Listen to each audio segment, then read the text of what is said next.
A student injured himself and was taken to the hospital.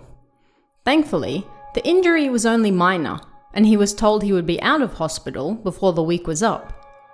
However, the hospital he was staying in was said to be haunted. The boy didn't believe in ghosts, so even when his friends told him about it, he paid it no mind. Late one night, the boy woke up and needed to go to the toilet. The hospital seemed creepy at night, but he stumbled over to the toilet anyway. He stood in front of the door and heard something. Rattle. Rattle, rattle. Something metallic was echoing down the end of the hallway. What's that? Surgical tools on a trolley? There isn't even a surgery room on this floor. The sound slowly got closer. As he suspected, a nurse pushing surgical tools on a trolley soon appeared. But the woman's white robe was covered in blood, and the boy quickly realized that she wasn't human. He was dumbfounded. If he didn't do something soon, she would find him, and it would all be over. But he was injured, so he couldn't move very fast. He squeezed into the toilet and locked the door behind him.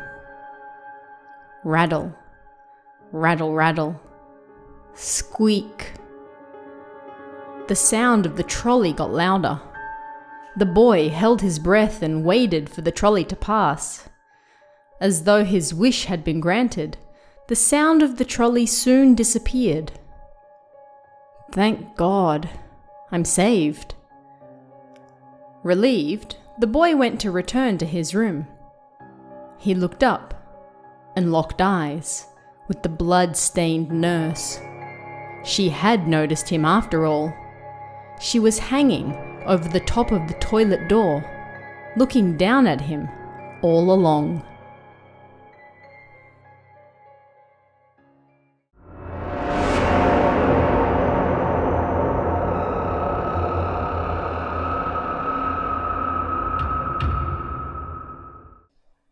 Hello, and welcome to Toshiden, exploring Japanese urban legends.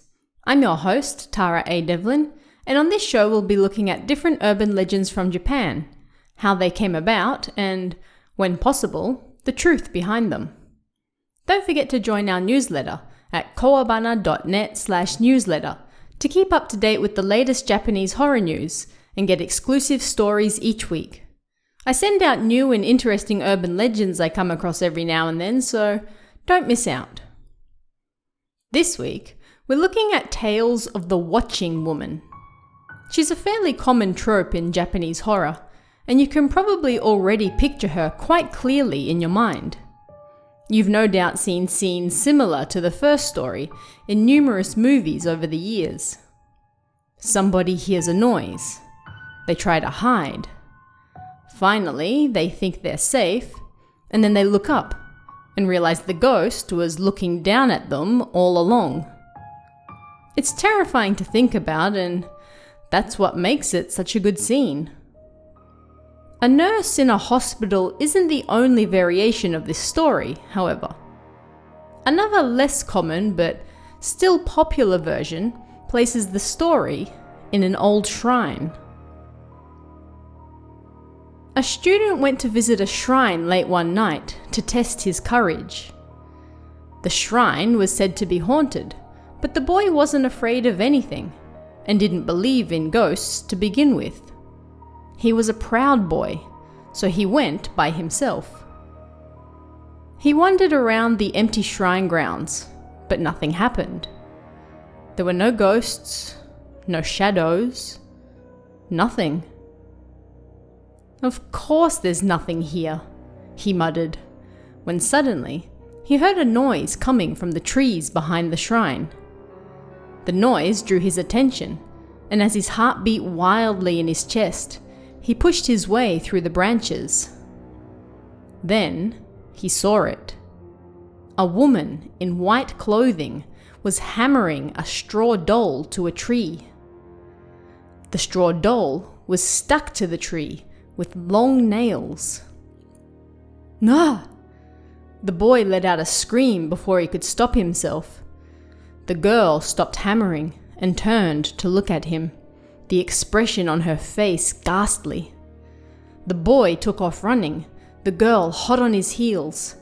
He ran as fast as he could, but the girl seemed more familiar with the area than he was, and she soon closed the distance. The woman screamed behind him. She's gonna get me, the boy thought, and then he saw some public toilets not too far ahead. He ran inside, hid himself in the end stall, and locked the door. Holding his breath, he listened as stillness fell over the area. He could hear the girl's footsteps outside, but then they disappeared. I'm safe. But he couldn't be too sure of that. The girl might still have been outside.